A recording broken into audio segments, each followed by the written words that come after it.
कहे माते आप पतिव्रता हैं, लेकिन पतिव्रता और कोई है।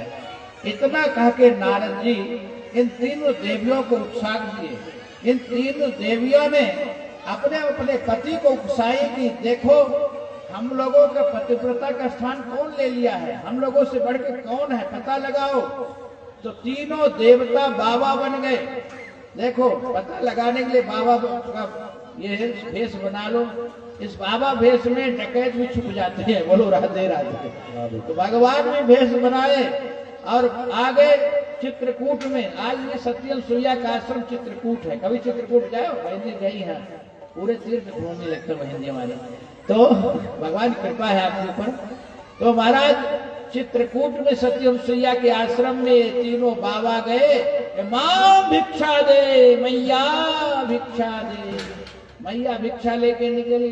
ये बाबा कहे कि हमको ऐसी भिक्षा खड़ी नहीं चाहिए, आटा चावल। बोले फिर क्या चाहिए? रोटी बनी बने? बोले ये भी नहीं, हम तो बस दूधाधारी हैं। अभी नवरात्रि चल रही थी ना, फल फूल लेता, आज एकादशी है, दूध पिएंगे। और दूध ऐसा भी नहीं तुम्हारे गोद में बैठ करके दूध पीऊंगा तो निवस्त्र रहेगी।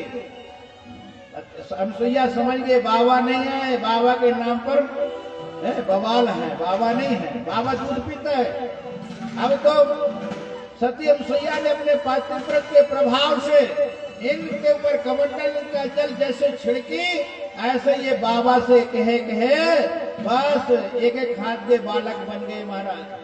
और रोने धोने लगे। मैया कही आओ हम दूध पिलाते हैं। गोद में बैठा के दूध पिलाई और पलना में झुलाए। माता अनुसुईया ने डाल दियो पालना, बन कर के तीन देव झूले लगे लाना। ये तीनों देव ललना बन के पलना में झूल रहे हैं और मैया देख करके मारे खुशी के मारा फूला नहीं समा रही है महाराज। अब तो इधर बहुत दिन तक बच्चे बन के जब रहे तो लक्ष्मी और पार्वती और सावित्री नारद बाबा को रास्ते मिले। बोले बाबा, नारद बाबा। बोले हाँ माता क्या हाल है? बोले हाल बेहाल है, मेरे पति खो गए। बोले कहाँ खो गए? जहाँ तुम भेजी थी वहीं गए होंगे। हाँ चित्रकूट। तो जाओ अब ढूंढ लाओ। वो बच्चे बन के कहे कर रहे हैं। परीक्षा लेने के लिए भेजी थी ना, पकड़े गए। अब दंड मिला, बच्चे बन के वहाँ सुख दे रहे हैं, सुख ले रहे हैं। अब तो नारद जी गए कि क्या करूं, पार्वती और ये तीनों देवी गए क्या करूं? बोले जाओ। अब तो ये तीनों देवियां बंठन के गई। अनुसुईया की किवाड़ी खटखटाई। अनुसुईया मैया गई कौन है? कहते देवियां हम हैं। अनुसुईया ने कहा देवी देवता काम नहीं है, भागो। अब तो ये फिर से मुंह लटकाए आ गई। नारद जी के क्या हुआ? बोले अनुसुईया की वाड़ी नहीं खोली। बोले क्या बोले? बोले कौन है? देवियां। बोले देवियां ना कहो। बोले क्या कहूँ? बोले जाके कहो कि हे मैया हम तुम्हारे बेटों के पत्नी हूँ, तुम्हारी बहू हूँ। आज बहू आ जाए ना, बहू के लिए दरवाजा खुला है। बोलो राधे राधे।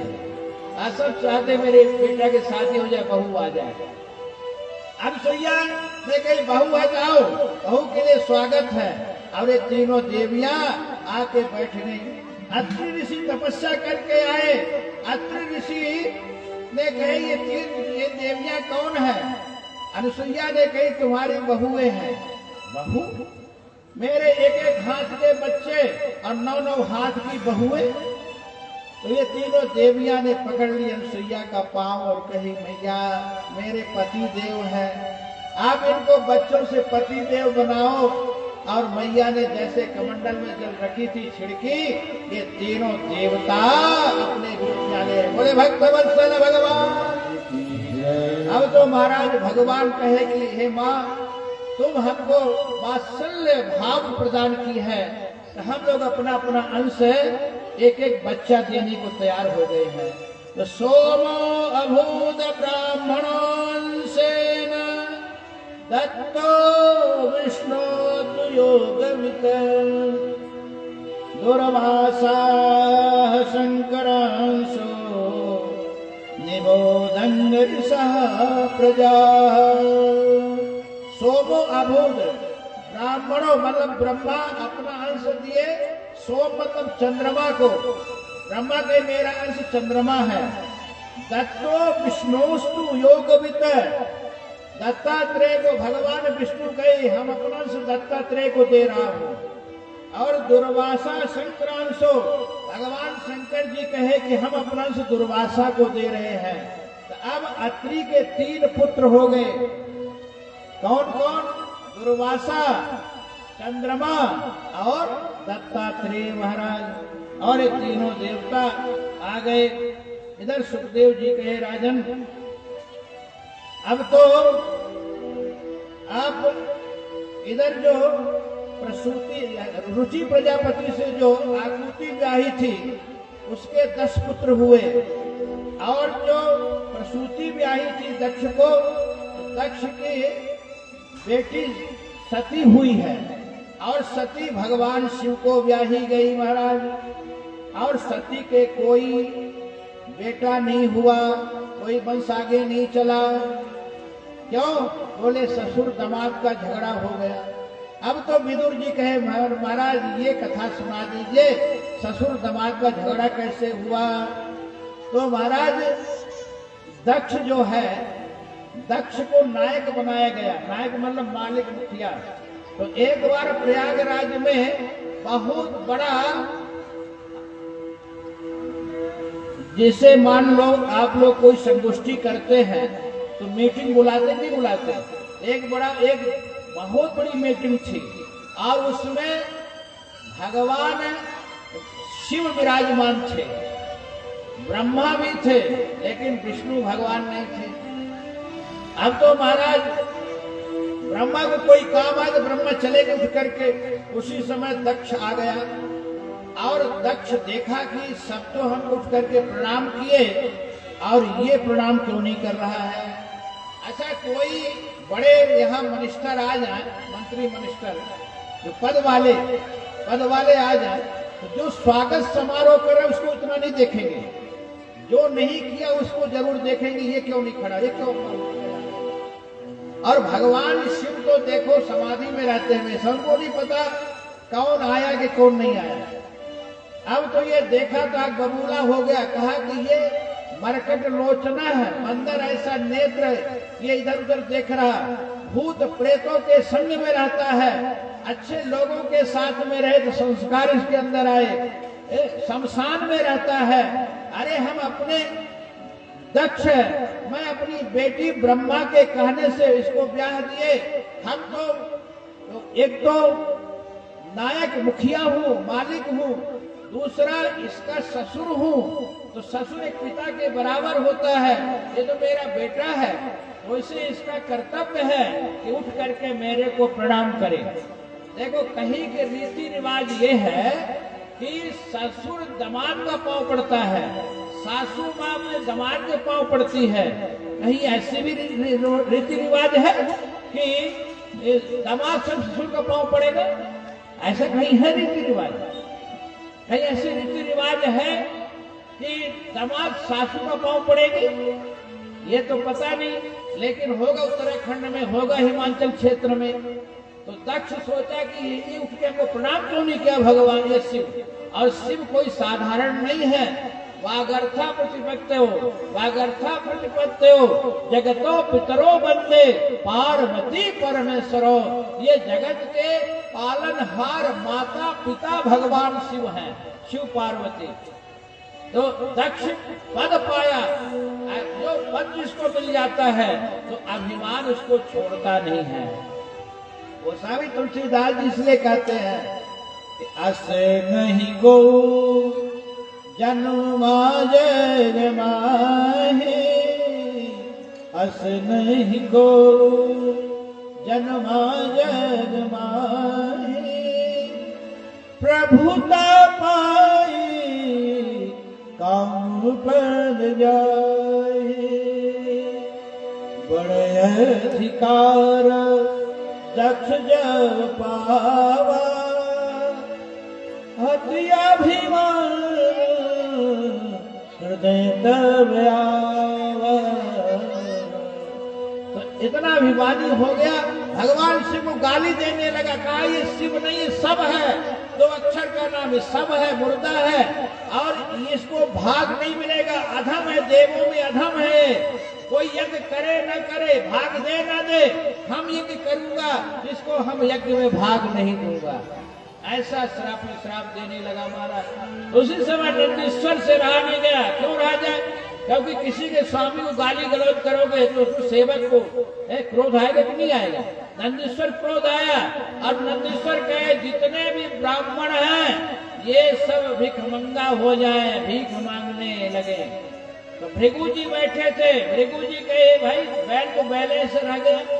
अरे हम मानते हैं कि एक ब्राह्मण तेरे स्वामी को गाली गलौज दिया, श्राप दिया, तो तू बेचारे जो और ब्राह्मण है, निरपराध ब्राह्मण है, उस सबको क्यों श्राप दे दिया? भृगु जी कहे हम भी श्राप देता हूं, जो शिव भक्त होंगे वो पाखंडी हो जाए, भिखमंगा हो जाए। भगवान शिव ने अपने गणों को शांत किए, लेके चले। बोले देखो जहां ज्यादा टकरार हो ना तो वहां ज्यादा देर तक नहीं रुकना चाहिए, चल देना चाहिए। भगवान से अपने गणों को लिए और भगवान शिव चले। शिव शंकर चले कैलाश, बुधिया पड़ने लगी शिव शंकर।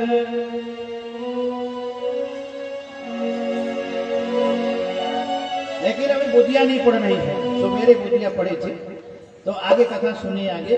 तो महाराज अब तो इधर दक्ष ने निमंत्रण यज्ञ किया कनखल में और सबको बुलाया, सबनी बेटियों को बुलाया और भगवान शिव को नहीं बुलाया, सती को नहीं बुलाया।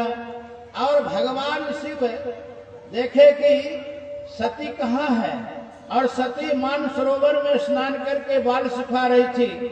उसी समय सती ने ऊपर देखी, बड़े विमान में गड़गड़ाहट की आवाज से देवियां बढ़िया श्रृंगार करके और बढ़िया गान तान करते जा रही थी।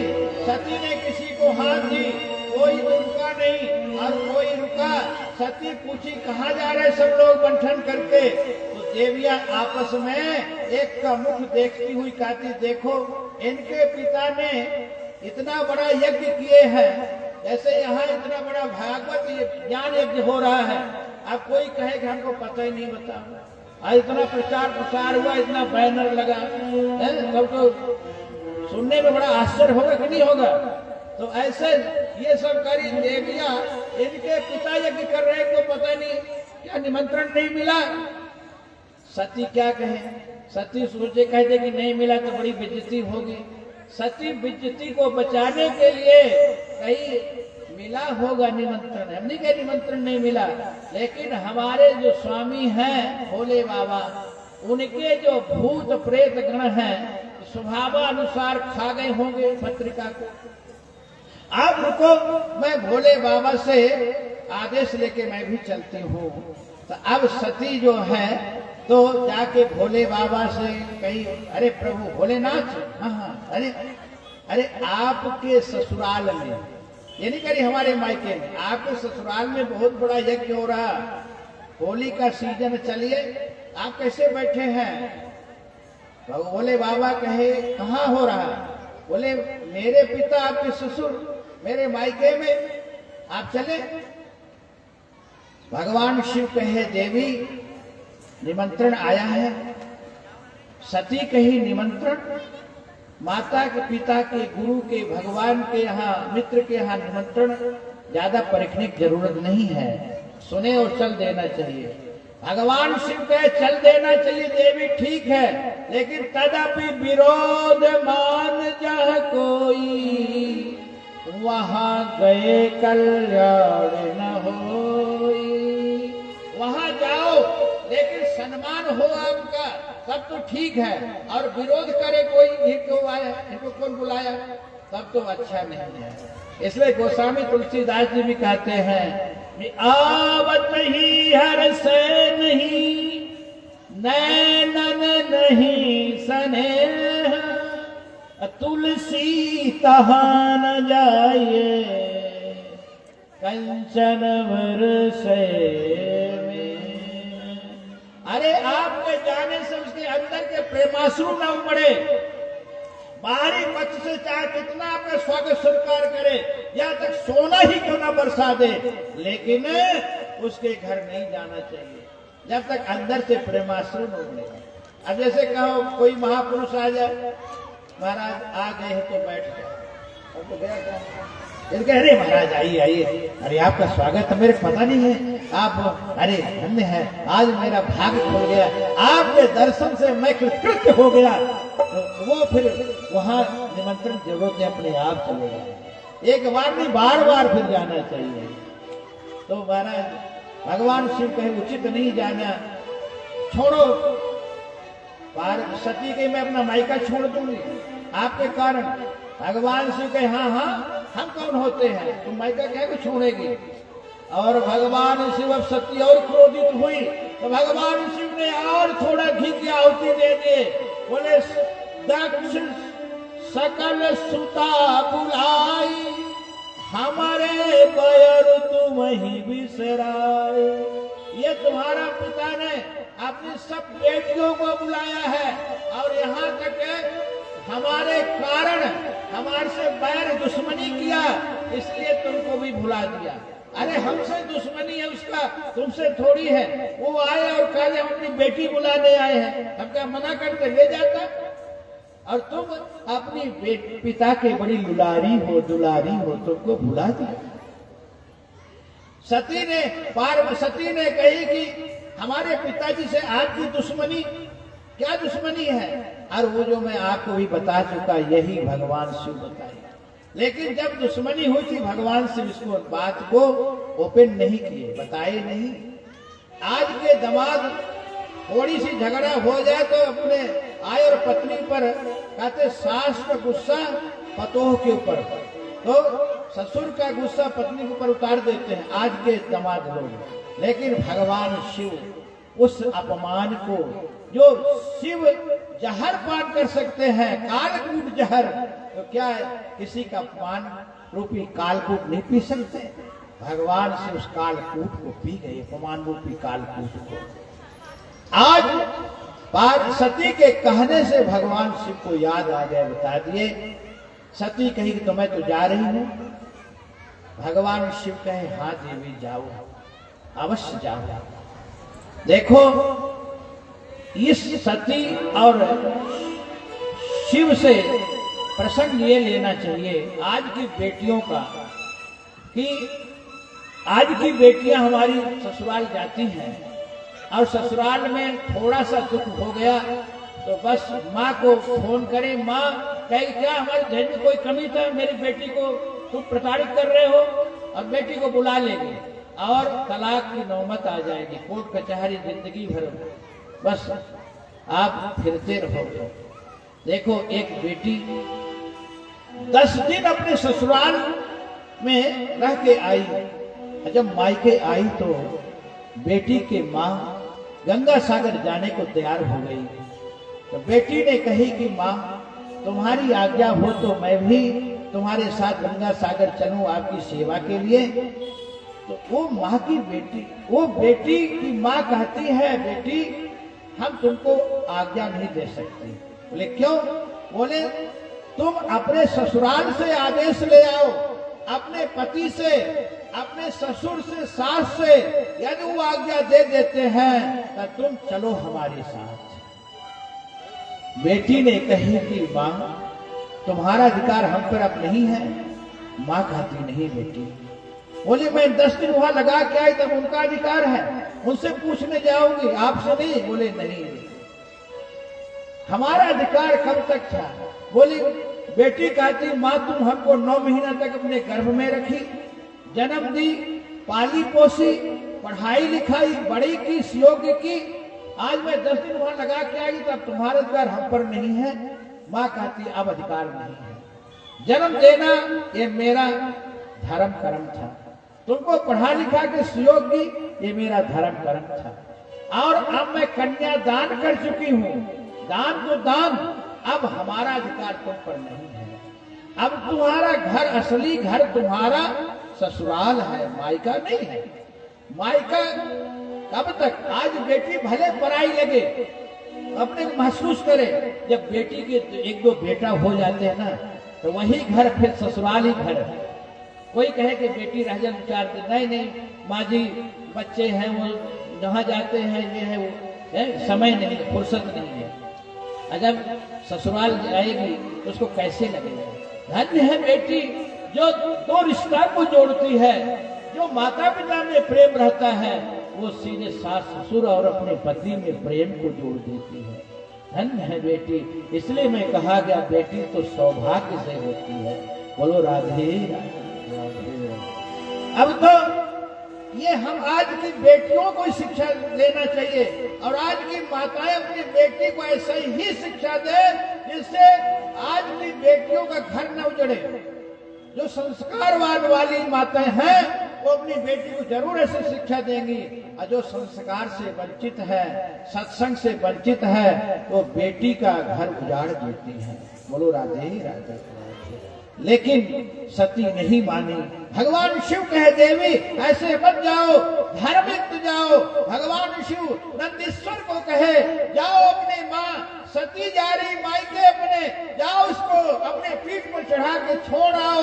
और इधर श्रृंगी भृंगी गण साथ में नंदीश्वर सती को लेके चलने को तैयार हुए। भगवान शिव कहे देवी अब तुम यहाँ कोई सामान नहीं रखना, प्रिय वस्तु सब लेके जाना, क्योंकि भगवान शिव को पता है कि अब सती लौट के आने वाली नहीं है।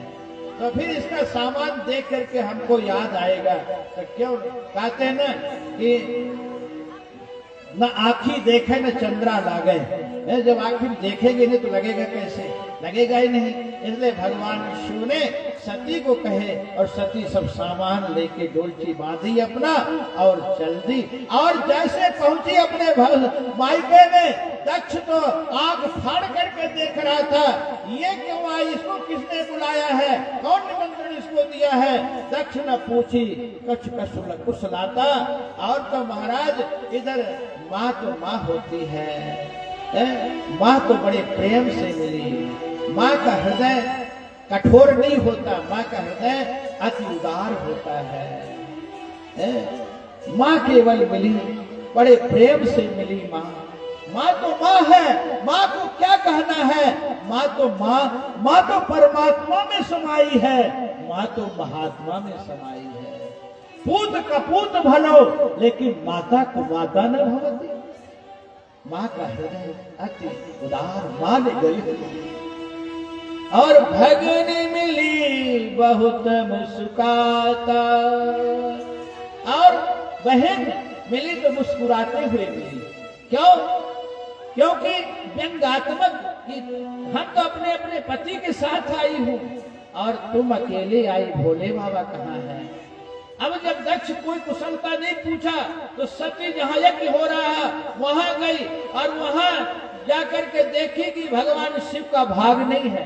भगवान शिव का भाग ईशान कोण में रहता है, वो भाग खाली पड़ा था। अब तो माता सती ने कही कि ये हमारा पिता दक्ष ने हमारे शिव का अपमान किया, मेरे पति प्राणेश्वर का अपमान किया है। 2 अक्षर शिव का अर्थ होता है जीवों का कल्याण करने वाला, आज इसने सब मुर्दा बना दिया। यद्यक्षरम नाम गिरेरितम नृणाम सकृत प्रसंगाधर्माशु हन्ति तम पवित्र कीर्तिम कमलंघ शासनम् भवानहो द्वेष्ट शिवम शिवकर। अब सती ने कही सुनो सभासदों, तुम लोग देवताओं स्वार्थियों, जब समुद्र मंथन हुआ, विष निकला, सब लोग आए, भोले बाबा विष पान करो, हम लोग सब चले जा रहे, मेहमान हो रहे हैं, और मेरा पिता दक्ष ने शिव को निमंत्रण नहीं दिया, तो तुम लोग निमंत्रण खाने यहाँ आ गए हो, उखाड़ियो। तुम लोगों को भी कहना चाहिए, जब शिव जी को निमंत्रण नहीं दिए तो हम लोग भी नहीं जाऊंगा, लेकिन यहाँ आ गए। और देखो जहाँ हरि और हर का निंदा हो वहां जाना नहीं चाहिए, और यदि आप गए जो निंदा करने वाला है, बकवास करने वाला है, उसकी जीभ को राख लगा के खींच लो, और नहीं तो चाकू से उसकी जीभ काट दो। ये समर्थ है तो, और समर्थ नहीं है तो फिर वहां बैठो नहीं। कहते हरि हरि निंदा समय जो काना, होए घात गो घात, होए पाप गो घात समाना। हरि हर और गुरु का निंदा जहाँ होती हो, वहां सुनने में गौ हत्या के बराबर पाप लगता है। वहां से उठ के चले जाओ, तभी आपका क्या है, तभी आपका भला है। सती कहती काटियू तासु जो जीभ बसाई, नहीं तो श्रवण मुदिनत चलवो पराई।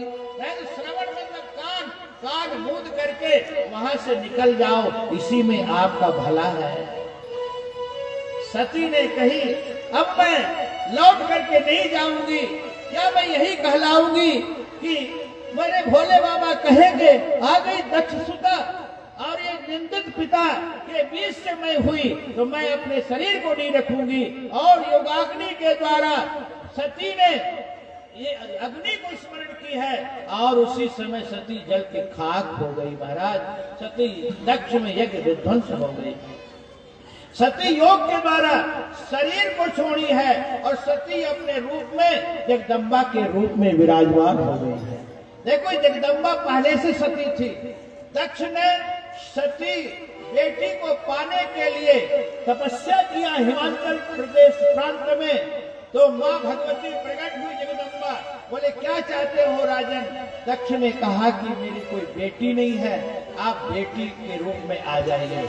तो माँ सती जगदम्बा भवानी ने कही मैं तुम्हारे यहाँ बेटी के रूप में तो आऊंगी, लेकिन एक बात है, हमारा जिस दिन अपमान होगा, हमारे पति प्राणेश्वर का अपमान होगा, तो मैं अपने शरीर को छोड़ के अपने रूप में आ जाऊंगी। आज वही बात हुई है। आज जगदम्बा, आज शक्ति जगदम्बा अपने रूप में आ गई। बोले जगदम्बा मैया की जय। और इधर महाराज जो गण थे इधर उपद्रव करने लगे, तो भृगु ऋषि ने विभु नाम के ऋषि पैदा करके इनको सब भगवान शिव का परिक्रमा किया। हे भोलेनाथ, हमको किस लिए आपने प्रकट किया, आदेश दीजिए। भोले बाबा ने कहे जाओ, दक्ष यज्ञ कर रहा है, उसके यज्ञ को में फल दे आओ जाके। अब दक्ष ने अपने गणों को लिया है, बड़ा भयानक आधी सरीखे तूफान सरीखे दक्ष के यज्ञ भवन में पहुंचा। दक्ष ने देखा क्या हो रहा, भाई क्या आ रहा है। अब जब भृगु जी दाढ़ी हिला हिला के हंस रहे थे, तो वीरभद्र ने भृगु के दाढ़ी को खींच लिए। इधर भग देवता आंख दिखा के हंस रहा था, भग देवता आंख फोड़ दिए। पूषा देवता दांत हिला हिला के हंस रहा था, तो पूषा देवता का दांत तोड़ दिए। अब इधर दक्ष ने चारों तरफ देखने लगा क्या हो, क्या कौन आया, तो दक्ष का सर तड़ोड़ मड़ोड़ करके हवन वेदी में यज्ञ में डाल दिए महाराज। और जितने श्रृंगी भृंगी थे सब उपद्रव करने लगे, देवता और ऋषियों को मारने पीटने लगे। अब सब अधमरे होकर के महाराज अब तो सीधे पहुंचे कहाँ, ब्रह्मा के पास। और ब्रह्मा इनको भोले बाबा के पास लाए और गए, हे भोलेनाथ, हे भोले बाबा प्रसन्न हो जाइए, प्रसन्न होइए भोलेनाथ। और भोले बाबा कहते, भोले बाबा के नाम है आशुतोष। आशु मतलब जल्दी, तोष मतलब प्रसन्न होते भोले बाबा। भोले बाबा प्रसन्न हुए और प्रस्तुति करते हैं, आशुतोष तुम्हें औढ़र दानी, आशुतोष तुम्हें औढ़र दानी, आरती हरहु दीन जन जाने, आरती हरहु दीन जन जाने। हे आशुतोष महादेव भोलेनाथ कृपा करिए, प्रसन्न होइए भोलेनाथ, प्रसन्न होइए। और भोले भोले हैं। देखो, शिवे जलधारा भानु नमस्कार है, और जीवे दया विष्णु। आप भोले बाबा को एक लोटा जल चढ़ा दीजिए, भोले बाबा प्रसन्न हो जाते हैं। कितनी सस्ती भोले बाबा की पूजा है, भोले हैं और भाले भी हैं। जब क्रोध होता है तो फिर भाला फेंक देते, रुद्रावतार हैं। अब तो महाराज भोले बाबा प्रसन्न, बोले क्या ब्रह्मा जी के वो मेरा बेटा दक्ष था, बाल बुद्धि था, आपका अपमान किया, तो बोले ठीक है, इसलिए तो हमने उसको फल दिलाया, यज्ञ किया था ना। ब्रह्मा जी कहते हैं आप कृपा करिए, नाघम प्रजेश बालानां वर्णयेनानुचिन्तये देव माया विभूतानां दंडस्तत्र धृतो मया। भगवान शिव के बाल बुद्धि वाला था, इसलिए हमने दंड दे दिया थोड़ा सा।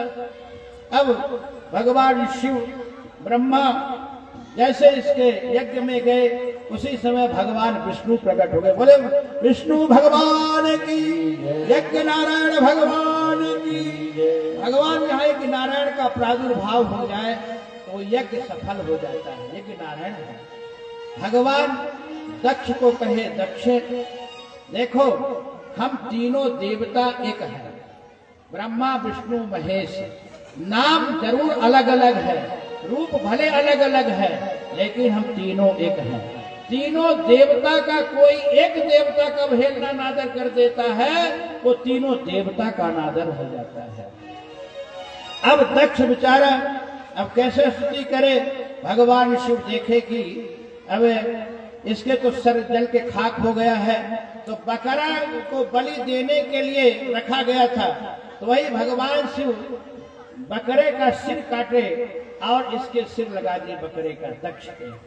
और भृगु की दाढ़ी खींची गई थी, तो बकरे की दाढ़ी भृगु के लगा दिया गया।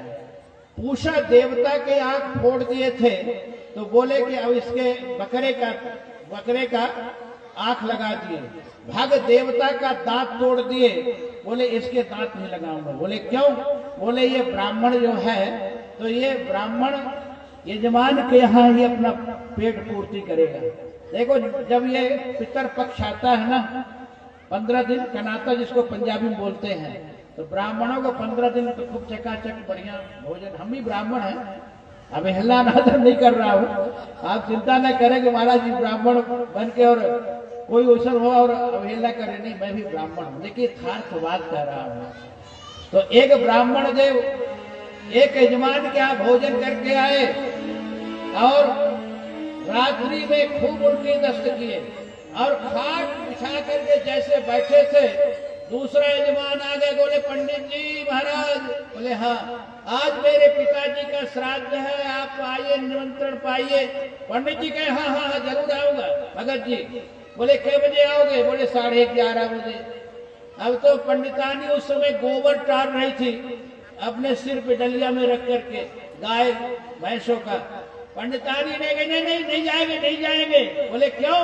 बोले ये गए थे दूसरे भगत के यहाँ कल भोजन करने, इतना भोजन कर लिए, उल्टी दस्त के रात्रि भर न सोए न सोने दिए। तो पंडित जी गाली देते हैं अपने पत्नी को, कहते रंडे मनस्व दुर्भगे दुख कारणे परा अन्नम दुर्लभम मानुष जन्म चा पुनः पुनः। पंडित जी क्या कहते? रंडे मान जा परा अन्नम दुर्लभम, ये पराया अन्न बड़ा दुर्लभ से मिलता है। अब मानुष जन्म चा पुनः पुनः, ये मानव का जन्म फिर मिल जाएगा। पंडित जी को कहना तो ये चाहिए था कि मानुष जन्म चा दुर्लभम, लेकिन पंडित जी क्या कह रहे हैं? परा अन्नम दुर्लभम। कहते हैं ना, आन का दाना रेल के खाना, जान रहे चाहे जाना।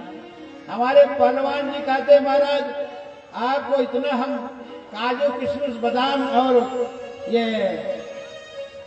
पनीर इतना खिलाऊंगा कि और मोटे होंगे। भैया अभी आप जैक्सन साहब को लेके आज 2 बैठाव में आया हूँ, अब इतना खिला दो तो लाद के ले जाओगे।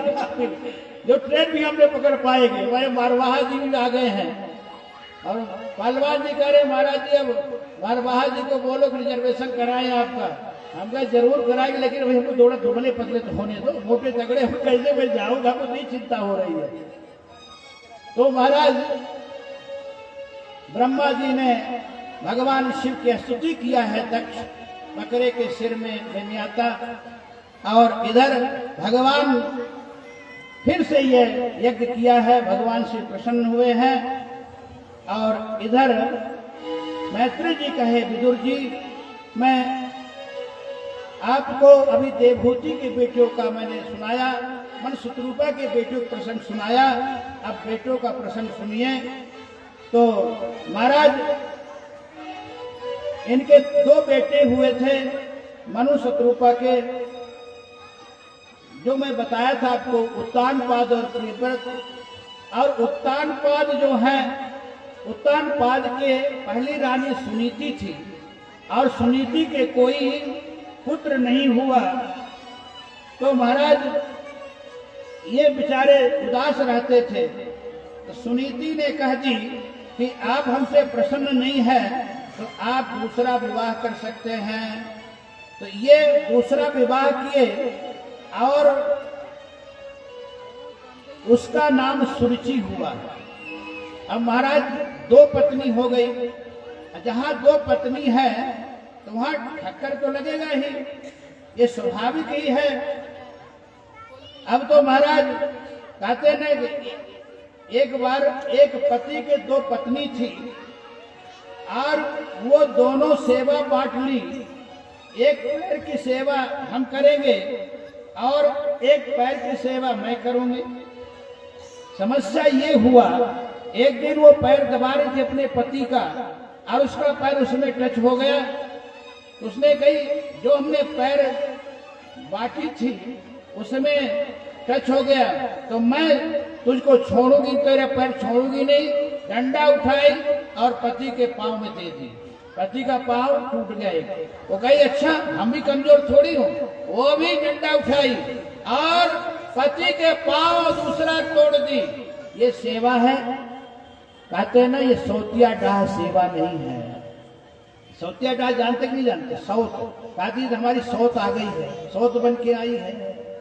तो यही कहा गया भरता के दो भामिनी बसे एक ही गाँव, सेवा साध है पति के क्या तोड़े पांव। ये सेवा है।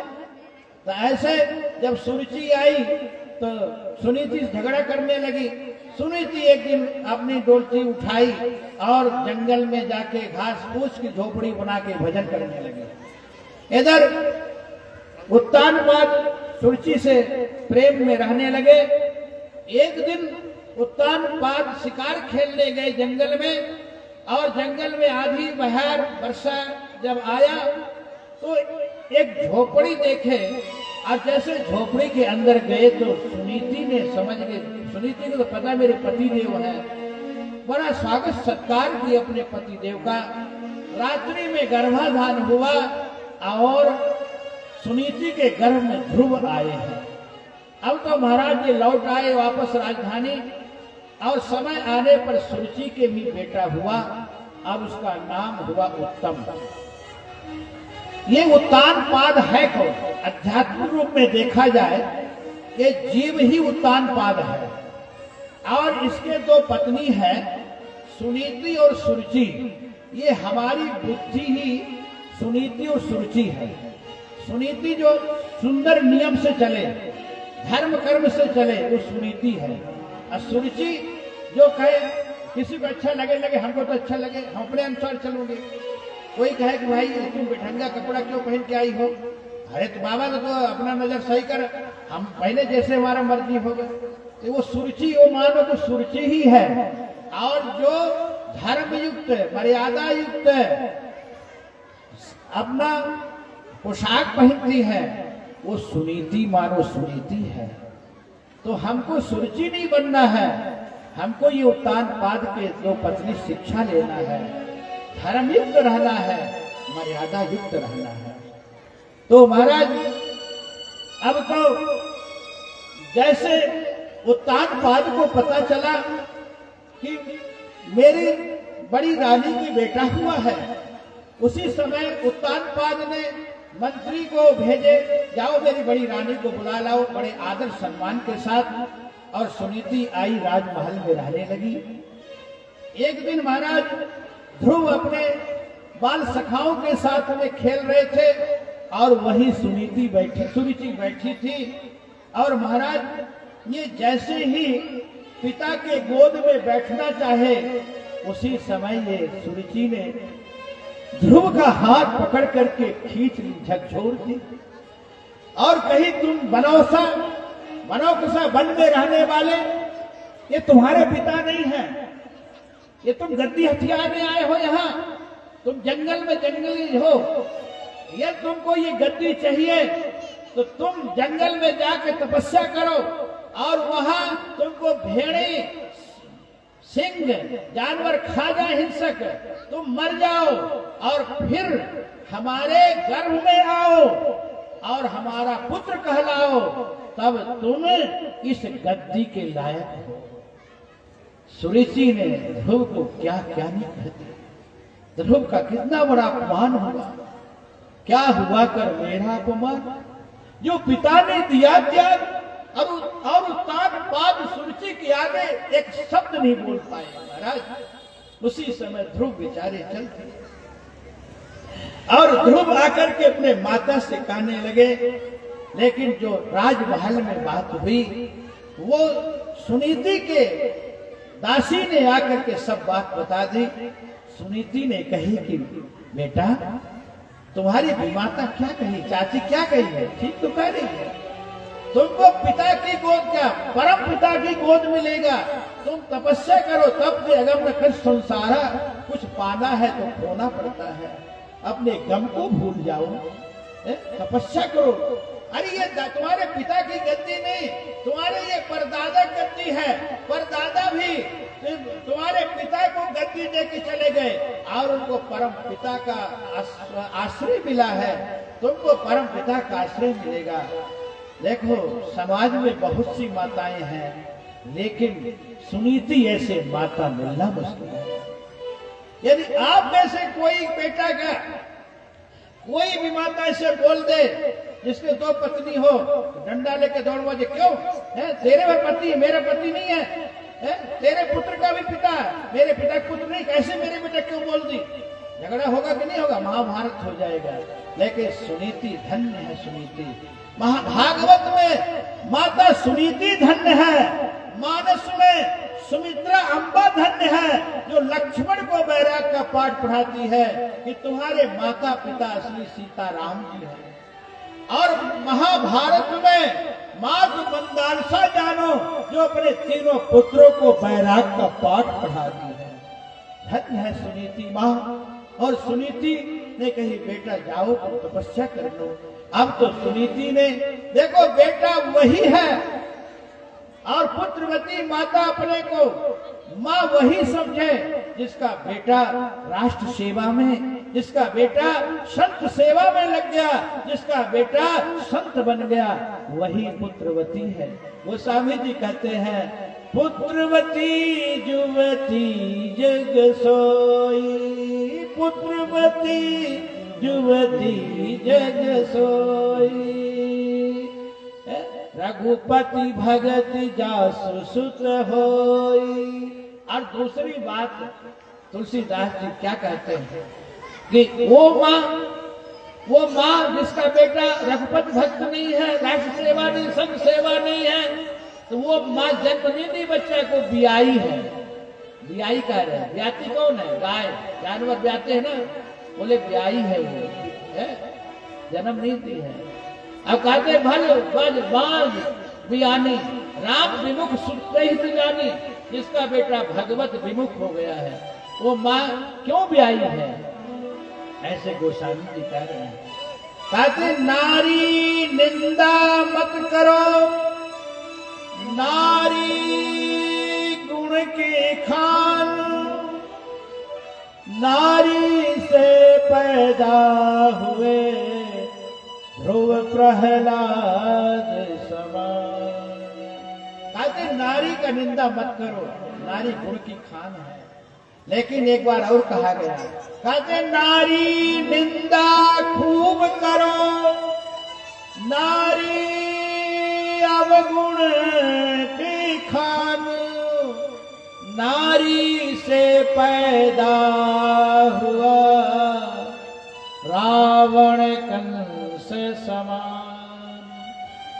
एक नारी रावण कंस को पैदा करती है और एक नारी ध्रुव प्रहलाद से भक्त को पैदा करती है।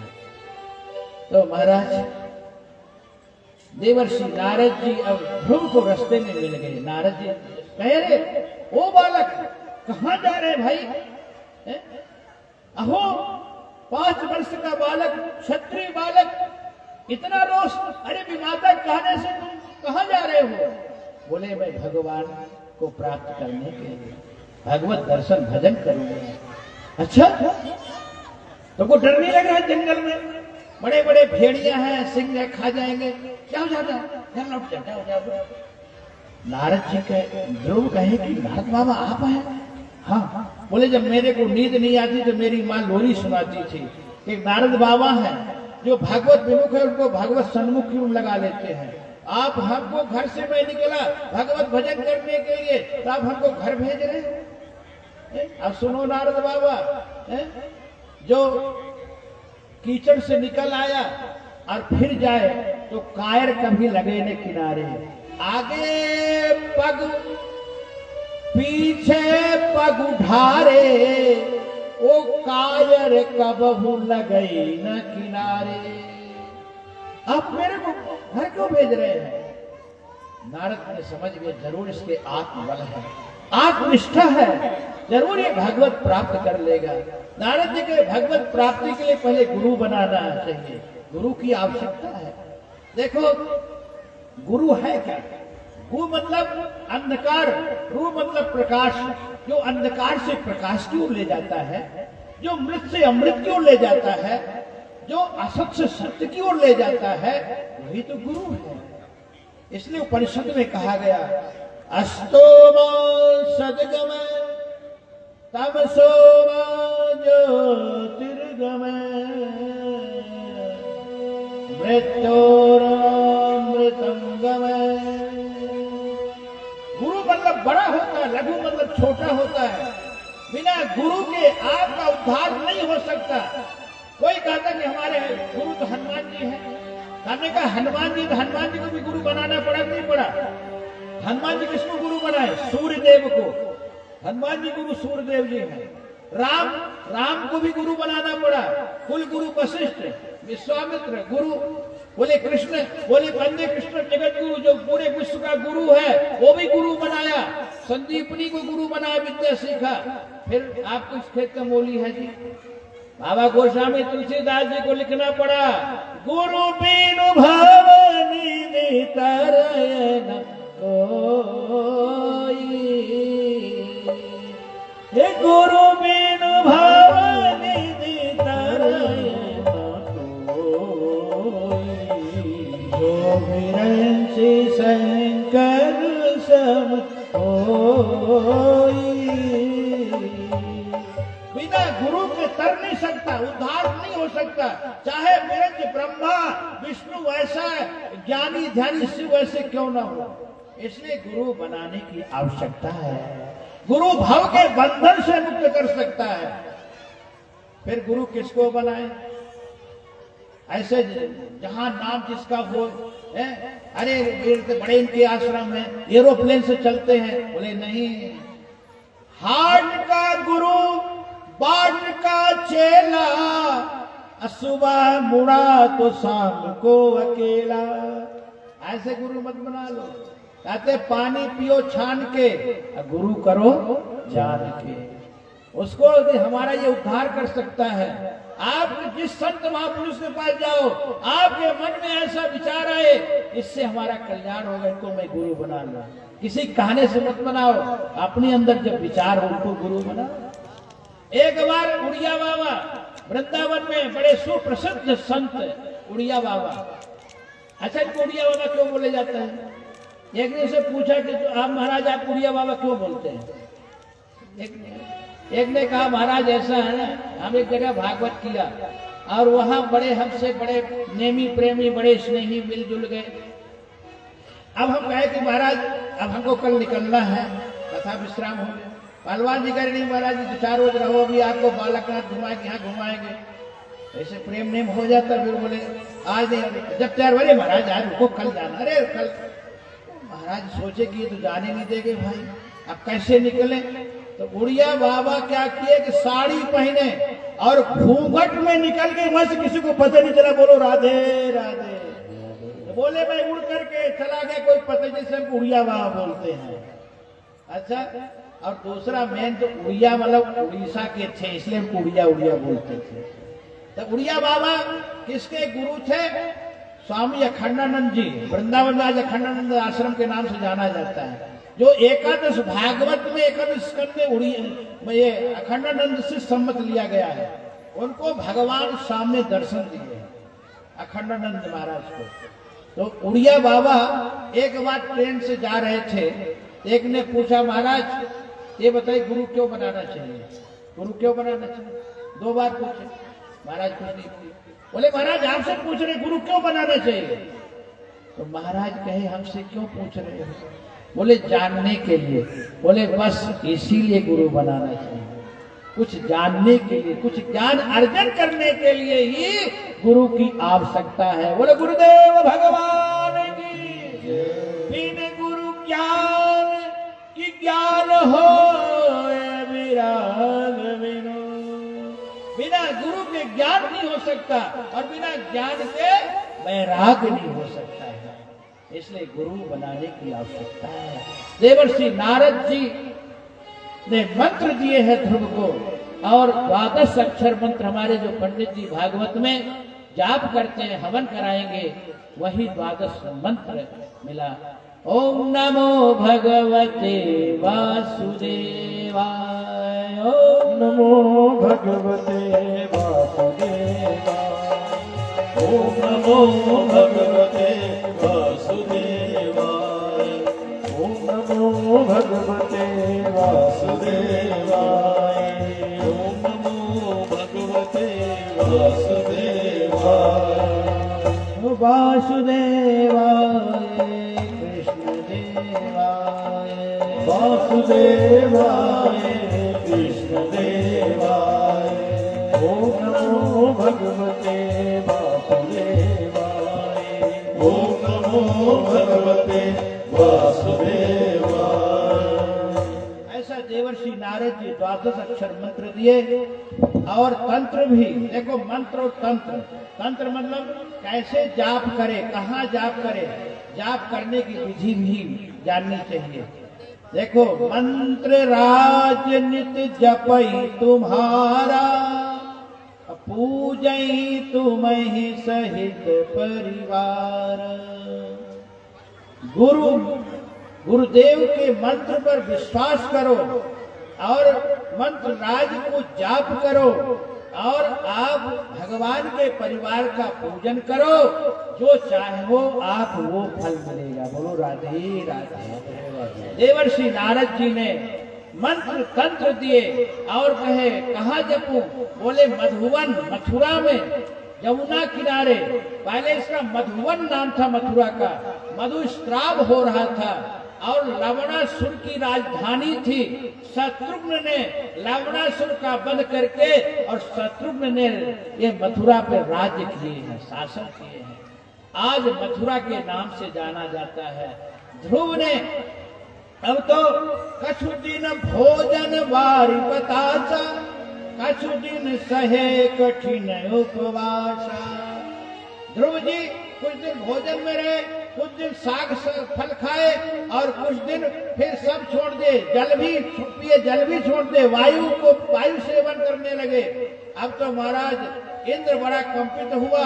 इंद्र इनकी माँ बन के आ गया और कहा बेटा चलो, जब से तू आ गए मेरे चैन नहीं है, मैं तुमको ऐसे कह दी चलो बेटे। लेकिन ध्रुव आंख नहीं खोले। तब भगवान स्वयं ध्रुव के पास आ गए। देखो, केवल भक्त ही भगवान के दर्शन करने नहीं जाता, ऐसे ध्रुव ऐसे भक्त का दर्शन भगवान स्वयं करने आते हैं। बोले भक्त वत्सल भगवान की। अब भगवान स्वयं प्रकट हुए चतुर्भुज रूप में। अब ध्रुव को कहते ध्रुव बेटा मैं आ गया, आंख खोलो। और ध्रुव ने कहे कि मेरा पिता ने अपमान किया, गोद में नहीं बैठाया, तो क्या हमको प्रभु आप गोद में बैठाओगे? और भगवान ध्रुव को गोद में बैठा लिए। और कहे ध्रुव बेटा क्या चाहते हो। अब ध्रुव से स्तुति भगवान की नहीं आ रही है। 5 वर्ष के ध्रुव थे, 7 महीना में भगवत प्राप्ति किए महाराज। तो भगवान ध्रुव के कपोल में शंख जैसे स्पर्श किए, वैसे ध्रुव का ज्ञान प्रकट हो गया और ध्रुव ने भगवान की स्तुति करते हैं। योऽन्तः प्रविश्य मम वाचमिमां प्रसूता संजीवयत् अखिल शक्तिधर सुदाम अन्यांश हस्त चरण श्रवण तुगादि प्रणो भगवते पुरुषाय तुभ्यम्। हे प्रभु, ये आप हमारे अंत है हमारे अंतःकरण में प्रवेश किए हैं। आपकी कृपा से, आपकी शक्ति से वाचममा मैं बोल रहा हूँ, प्रसुप्ता मैं सोता रहता हूँ और सब कर्म करता रहता हूँ। प्रभु ऐसे भगवान की स्तुति किए और भगवान के मैं जानता हूँ तुम किसलिए तपस्या की आराधना किए। अब तुम जाओ और आपके पिता लेने के लिए आ रहे हैं हाथी पे सवार होके, जाकर राज्य काज संभालो। ध्रुव कहे नहीं प्रभु, अनर्थ हो गया, अर्थ की कामना से मैं तपस्या किया, लेकिन ये बहुत बड़ा अपराध हुआ, हमको अपने लोक ले चलिए। भगवान के अभी नहीं, अभी तुम्हारे अंदर है वासना है, जब तक वासना की निवृत्ति नहीं होगी तब तक हमारा लोक कैसे मिलेगा। पूर्ते सकल वासना वही प्रभु पद प्रीत सरिसो हुए। भगवान के सामने की वासना वही चली। इसलिए गोस्वामी जी कहते हैं ध्रुव सगलानी जपऊ हरि नाम, जपऊ हरि नाम पायऊ अचल अनुपम ठाव। ग्लानी बस भगवान का भजन किए, अर्थ की कामना से भगवान भेज दिए, बोले जाओ अब। और ध्रुव चले इधर उत्तानपाद हाथी पे सवार होके स्वागत के लिए ध्रुव को आए, वो और हाथी पर बैठाए। और ध्रुव सबसे पहले अपनी सुनीति माता से नहीं मिले, सबसे पहले सुरुचि से मिले। क्यों महाराज? क्योंकि सुरुचि यदि ऐसा हमको न कहती क्या भगवत दर्शन होता। जैसे भगवान राम जब वनवास काल से वापस आए तो भगवान पहले कैकेयी के महल में गए, क्योंकि कैकेयी यदि हमको ये न वनवास देती तो क्या हम रावण का वध कर पाते? क्या हम संत महात्माओं का दर्शन सत्संग मिलता? क्या सबरी का सत्संग मिलता? तो ये भगवान एक निमित्त हुई है। और सुरुचि बहुत लजाई है। और इधर उत्तानपाद सुनीति बड़े प्रेम से मिले। उत्तानपाद ने राज्य दे करके अब वन में जाके तपस्या किए। ध्रुव 36,000 वर्ष तक राज्य किए। अब तो महाराज इधर एक दिन क्या हुआ कि सुरुचि का बेटा उत्तम शिकार खेलने गया, एक यक्ष ने मार दिया। और इधर सुरुचि ने अपने पुत्र को ढूंढने गई, जंगल में काला नाग रस लिया। अब ध्रुव को पता चला कि एक यक्ष ने मेरे भाई को मारा है, तो ध्रुव ने धनुष बाण लेकर के और अलकापुरी नगरी में, यक्ष के नगरी में चढ़ाई कर दी और यक्ष को मारने लगे। उसी समय मनु जी महाराज आए और समझाए, अरे बेटा ध्रुव, तुमने इतनी तपस्या की, इतना भजन किया, भगवत प्राप्ति किया और यक्षों को क्यों मार रहा है? अरे मैं मानता हूँ तेरे भाई, एक यक्ष ने तेरे भाई को मारा है, लेकिन सब निपराध यक्षों को क्यों मार रहा है? और बहुत बढ़िया उपदेश दिए महाराज। ध्रुव ने उसी समय युद्ध छोड़ दिए और आके राज्य करने लगे। एक दिन ध्रुव भी अपने पिता सरीखे अपने बेटा को राज्य दे करके और बदरिकाश्रम में गंगा किनारे आ गए और तप करने लगे अलकनंदा पर। और अलकनंदा की आवाज, कलकल की आवाज से भजन में व्यवधान समझ उठ के जाने लगे। उसी समय अलकनंदा ने कही, ध्रुव ऐसे भगत यदि हमारे तट से चला जाएगा तो फिर हमारा गोद खाली रह जाएगा। आप ऐसे भजनानंदी से मेरा भी नाम चलता है। ध्रुव ने कहे तो फिर मेरे भजन में व्यवधान तुम डाल रहे। अलकनंदा कहे मैं अपनी आवाज को आज से खींच लेती हूँ। तो तो वहां आवाज नहीं आता है। और ध्रुव एक दिन आचमन करके जैसे उठे उसी समय विमान आया और विमान से पार्षद निकले और ध्रुव को कहे, ध्रुव चलिए अब भगवान के लोक को। अब तो महाराज उसी समय मृत्यु देव आए और बड़े अभद्र रूप में मृत्यु देव ने कहा, रुको रुको, कहाँ जाओगे? बोले मैं तो भगवान के लोक जा रहा हूँ। बोले यार मृत्यु देवता। बोले कौन हो तू? बोले मैं इस लोक के देवता हूँ, मेरे मृत्यु देवता बोलते हैं। यहाँ जो भी आया है जन्म जरा मृत्यु, जन्म हुआ जरा बुढ़ापा आया है और मेरे हवाले हुआ है। ध्रुव ने कहे हमको भी असर होगा? बोले महाराज आपको असर मेरे में नहीं होगा। क्यों? बोले कि आप ऐसे भजनानंदी संत, लेकिन विमान और भगवान जब ऊपर से आते हैं तो इसमें सीढ़ी नहीं होती है, तो विमान में सीढ़ी नहीं है। आप हम अपना नीचे सर कर लेता हूँ, हमारे सिर पे पांव रख करके आप विमान में बैठ जाइए। आपके जो भजनानंदी संत है वो कहेंगे भजन का इतना प्रभाव है कि ध्रुव ऐसे भक्त मृत्यु देव को लात मार करके विमान में बैठ करके चले गए भगवान के लोक को। और जो भगवत विमुख है वो कहेंगे भजन, कोई भजन में प्रभाव नहीं है। देखो ध्रुव भजन किया तो मृत्यु देव के हवाले हो गए। ध्रुव ने मृत्यु देव का भाव समझ गए और मृत्यु देव से नीचे सिर कर लिया है। ये भजन का प्रभाव है कि मृत्यु देव को भी सिर झुका देना पड़ता है। महाराज बड़े बड़ों का सिर झुक जाता है। अब ये देखो हम अपनी प्रशंसा नहीं कर रहे हैं, जितने देखो आज के सब प्रणाम करते नहीं, ये हमको नहीं कर रहे हैं, ये भजन के प्रभाव से कर रहे हैं। ये साधु को, साधु भगवान का स्वरूप होता है।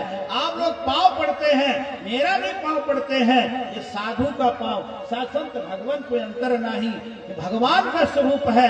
आप भगवान का स्वरूप मान करके पांव पड़ते हैं, ये भजन का प्रभाव है। आज तो महाराज ध्रुव जैसे बैठे विमान में और भगवत धाम को जाने लगे, उसी समय इनको अपनी माँ की चिंता हुई। अब तो महाराज इधर मैत्री जी कहते मृत्युर मूर्धनि पदम दत्वा आरोहतम गृहम। मृत्यु को लात मार के आए, माँ की चिंता हो गई और विमान आगे आगे जरा खिड़की खोले, बोले विमान किसका है?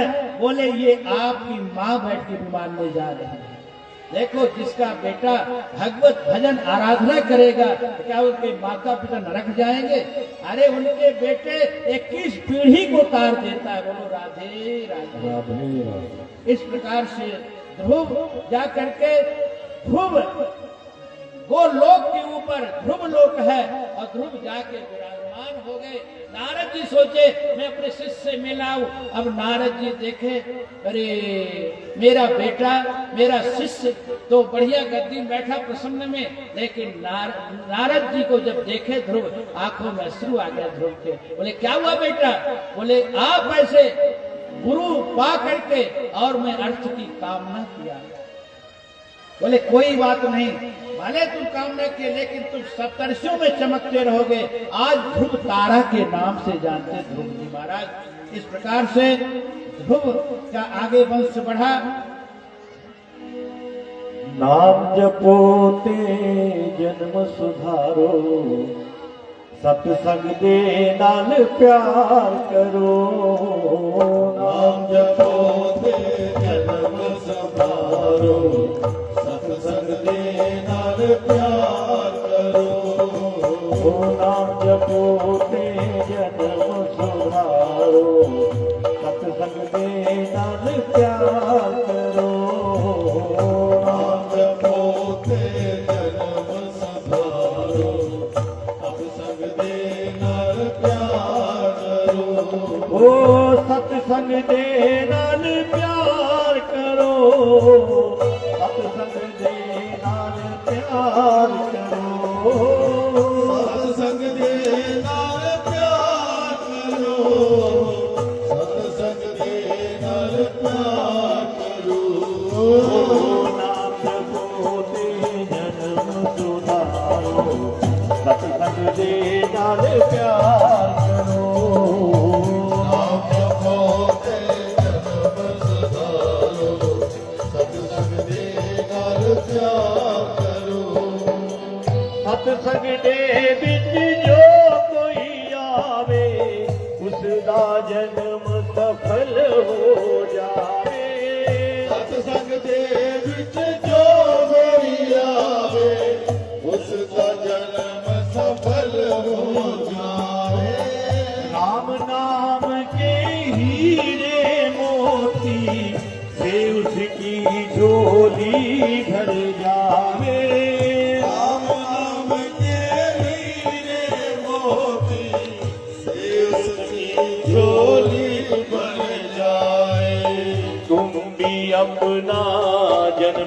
सुधारो, तुम भी अपना जन्म सुधारो, राम नाम प्रचार करो, तुम भी अपना जन्म सुधारो, राम नाम प्रचार करो, नाम जपो ते जन्म सुधारो, सत्संग दे नाल प्यार करो, नाम जपो ते जन्म सुधारो, सत्संग के नल प्यार करो। वो राम नाम की लूट पड़ी है, लूट सके तो लूट ले बंदे, राम नाम की लूट पड़ी है, लूट सके तो लूट ले बंदे। ये डाबर परिवार द्वारा कितना बढ़िया आयोजन किया गया है कि राम नाम की लूट यहाँ पड़ी है।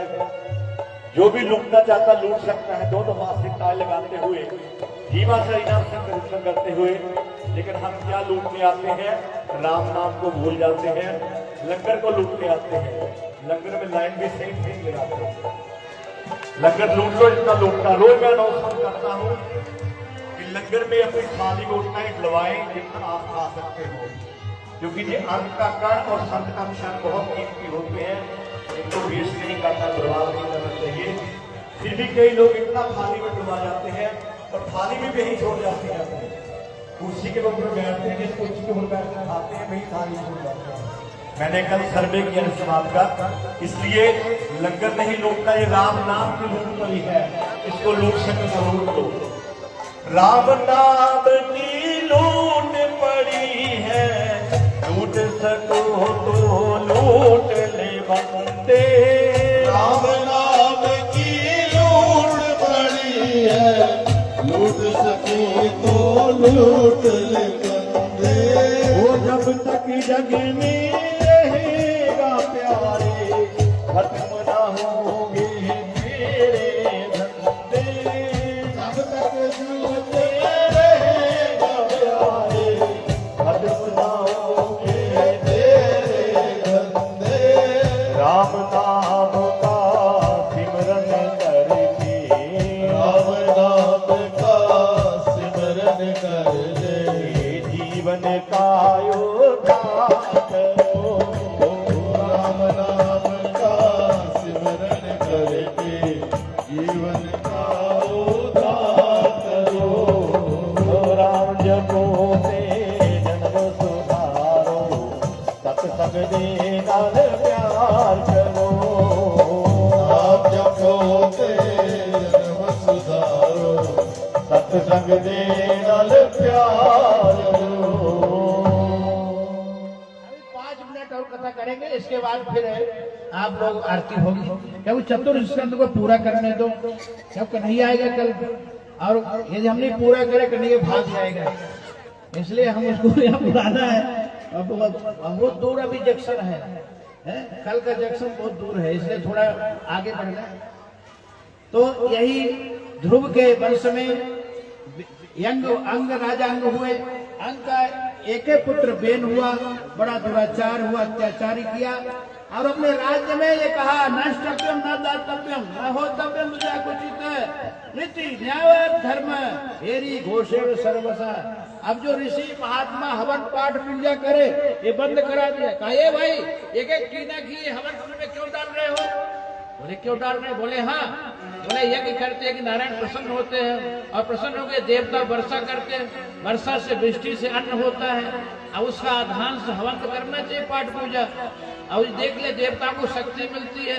कहा नहीं, हम तुम्हारे राजा हूँ, हम पालते पोसते हैं, हमसे खाते हो, बंद करो सब। और घोषणा करा दे हमारे राज्य में कोई यज्ञ पाठ पूजा जब तक नहीं होगा। महात्मा ऋषि आए हुंकार मारे, राजा नास्तिक बेन, तो नास्तिक होगा तो प्रजाओं के लिए डूब जाएगा, क्यों ऐसा कर रहा? और महात्माओं के बात नहीं माना, तो राजा के ऋषि के हुंकार से ये मर गया महाराज।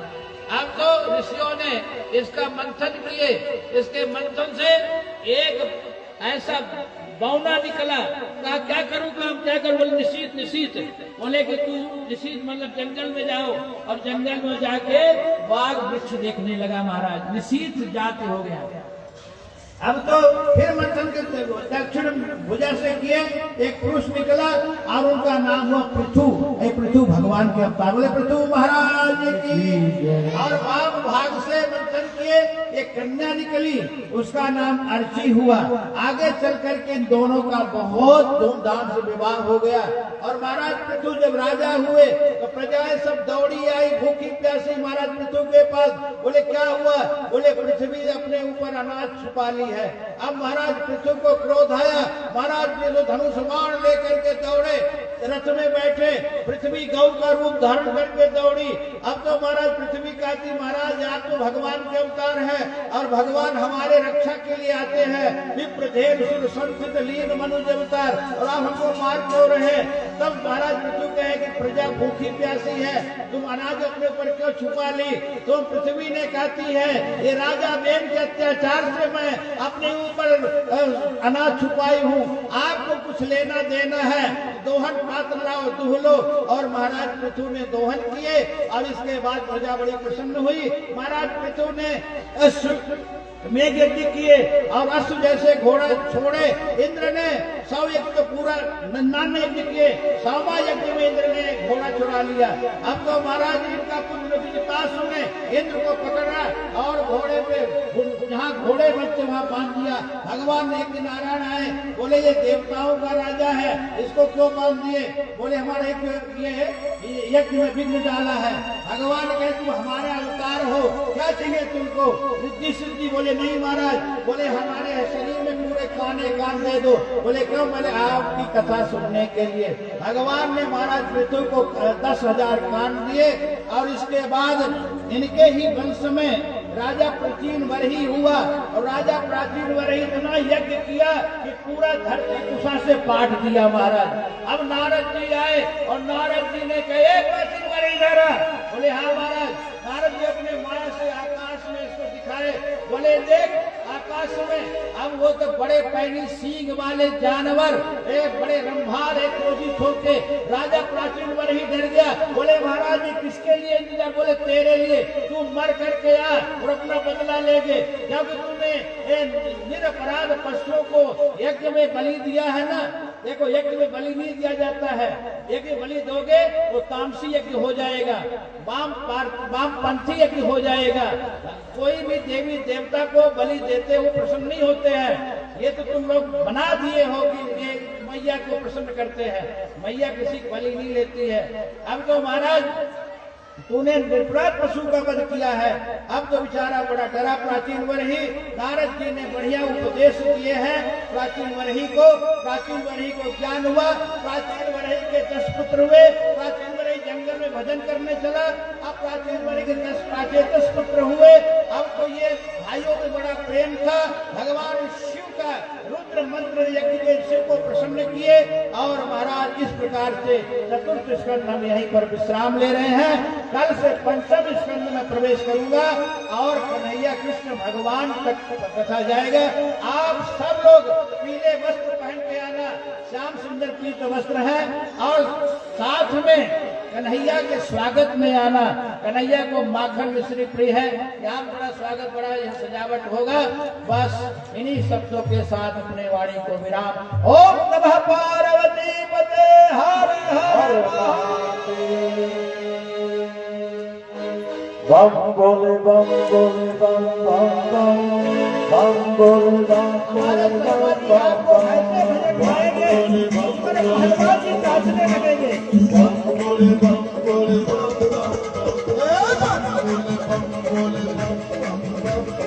बोले बम बोले बम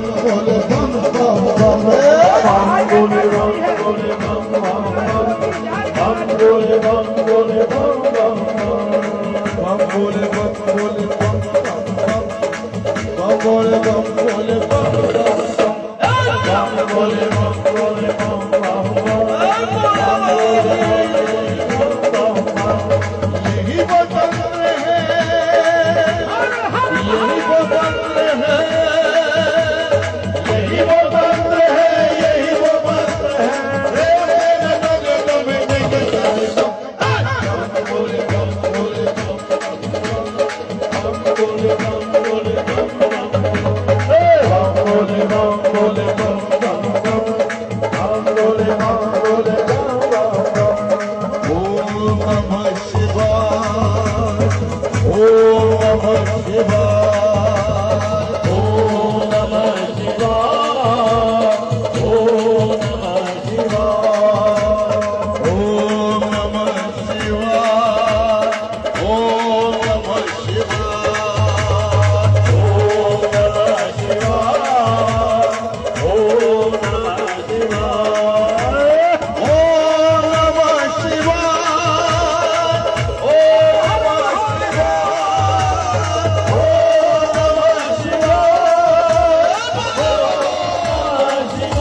आके दिल करा श्यामा वो आके दिल करा श्यामा रामा हो जो शादिया तेरी गली विच आ श्यामा रामा हो जो शादिया ये मेरी गली विच आ श्यामा रामा हो जो शादिया ओ मेरी गली विच आ श्यामा रामा हो जानिया ओ रामा हो जो शादिया रामा हो जो शादिया रामा हो जो जानिया रामा हो जानिया वो एक बारी तेरा बादशाह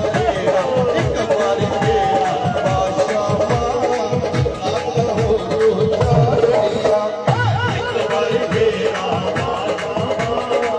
रामा हो जानिया ओ हथ विच मेरे माखन मिश्री भागन मिश्री हथ विच मेरे माखन मिश्री मेरे भागन मिश्री हथ विच मेरे माखन मिश्री हथ विच मेरे माखन मिश्री हथ विच मेरे माखन मिश्री भागन मिश्री ओ हथ विच मेरे माखन मिश्री मेरे भागन मिश्री हथ विच मेरे माखन मिश्री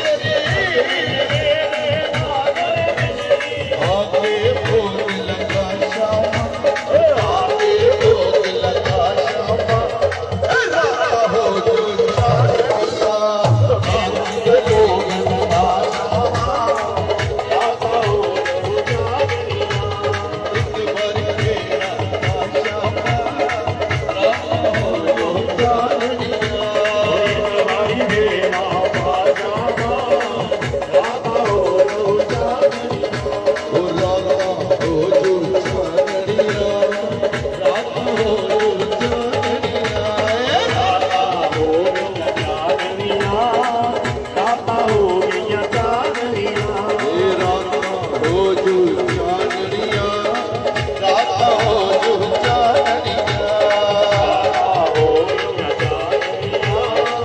रामा हो जो चांदनिया एक बार तेरा बादशाह ओ एक बार तेरा बादशाह रामा हो जो चांदनिया तेरे गले विच आशा ओ मेरे गले विच आशा रामा हो जो चांदनिया जय लाल की जुगल जोड़ी सरकार की जय श्री गुरुदेव महाराज की बोली व्यास भगवान की श्रीमद् भागवत महापुराण पुराण की जय जय जय श्री राधे सभी लाइन में आके आरती करेंगे। धक्का मुक्की मत किया करो आरती के समय। दो ही समय पर आप धक्का मुक्की बहुत करते हैं, हमारी जो रखता है, एक लंगर के समय, एक आरती के समय। और अपने पे स्थान पर खड़े हो जाया करो, यही समझा करो कि आरती का थाल हमने पकड़ा है, हम ही प्रभु की आरती करते हैं। अपने मन के भावों से आरती किया करें। जरूरी नहीं सीना जपते करके आप थाली पकड़ के ही आरती कर सकते हो। जो आगे खड़े हैं वो थाली पकड़ ले, जो पीछे खड़े हैं अपने मन के भाव से आरती किया करें, ताकि किसी तरह का व्यवधान ना हो। बोल भांग की आज जो है, आज एकादशी कामना एकादशी है। मैं समय का भाव कारण एकादशी कथा नहीं सुना पाया। अभी आप कल सुनना, कल प्रसंग आएगा। भागवत में 2 एकादशी का वर्णन है, उसमें आपको हम कल सुनाएंगे एकादशी का। अब आरती होगी। बोल भांग की मेहरलाल की मन में बसा कर तेरी मूर्ति उतारूं मैं गिरधर तेरी आरती। मन में बसा कर तेरी मूर्ति उतारूं मैं गिरधर तेरी आरती। मन में बसा कर तेरी मूर्ति उतारूं मैं गिरधर तेरी आरती। बसा कर तेरी मूर्ति उतारो गिरधर तेरी आरती। कष्ट हरो ज्ञान दो भगवन, अब में फंसी नाम मेरी तार दो भगवन। करुणा करो कष्ट हरो ज्ञान दो भगवन, अब में फंसी नाम मेरी तार दो भगवन। दर्द की दवा तुम्हारे पास है, दर्द की दवा तुम्हारे पास है। जिंदगी दिया की है भीख मांगती, मन में बसा कर तेरी मूर्ति। उतारूं मैं घर भर तेरी आरती, मन में बसा कर तेरी मूर्ति। उतारूं मैं घर भर तेरी आरती। मांगू मैं तुझसे क्या नहीं सोचूं भगवन, जिंदगी जब तेरे नाम कर दी है अर्पण। मांगू तुझसे क्या मैं नहीं सोचूं भगवन, जिंदगी जब तेरे नाम कर दी है अर्पण। सब कुछ तेरा कुछ नहीं मेरा, सब कुछ तेरा कुछ नहीं मेरा। ओ सब कुछ तेरा कुछ नहीं मेरा, सब कुछ तेरा कुछ नहीं मेरा। चिंता है तुझे प्रभु संसार की, मन में बसा कर तेरी मूर्ति, मन में बसा कर तेरी मूर्ति। उतारूं मैं घर भर तेरी आरती, ओ मन में बसा कर तेरी मूर्ति। उतारूं मैं घर भर तेरी आरती। तेन तेरी महिमा गाए संत करे ध्यान, नारद गुणगान करे शेर भी नमन। तेन तेरी महिमा गाए संत करे ध्यान, नारद गुणगान करे शेर भी नमन। भक्त तेरे द्वार करते हैं पुकार, ओ भक्त तेरे द्वार करते हैं पुकार। अब किशोर तेरी गाएगा आरती, मैं भगवन तेरी आरती। मन में बसा कर तेरी मूर्ति, उतारूं मैं भगवन तेरी आरती। मन में बसा कर तेरी मूर्ति, उतारूं मैं भगवन तेरी आरती। आदितम ईश्वरं श्रीराम नारायणं, कृष्णं दामोदरं वासुदेवं श्रीधरं माधवं गोपिका वल्लभं जानकी नायकं श्रीरामचन्द्रं हरे। तुमेव माता पिता तुमेव, त्वमेव बन्धुश्च सखा त्वमेव, त्वमेव विद्या द्रविणं त्वमेव, त्वमेव सर्वं मम देव देव। मूकं करोति वाचालं पङ्गुं लङ्घयते गिरिं, यत्कृपातलं वन्दे परमानन्द माधवं। कर्पूरगौरं करुणावतारं, संसार सारं भुजगेन्द्रहारं, सदा वसन्तं हृदयारविन्दे। त्वं भवानी सहितं नमामि, बार बार वर मांगियो हर्षियो श्रीरंग। पर सरोज पायनी तेरी भक्ति सदा सत्संग। सियावर रामचंद्र जी की जय, कृपा निधि कृष्ण चंद्र जी की जय। उमापति महादेव जी की जय, पवन सुत हनुमान जी की जय। बोलो भाई सब संतन की जय। हे मई जगदियां जोता वाली माता जी ਤੁਹਾਡੀ सदा बोले धर्म की जय हो। अधर्म का नाश हो, प्राणियों में भावना हो, विश्व का कल्याण हो।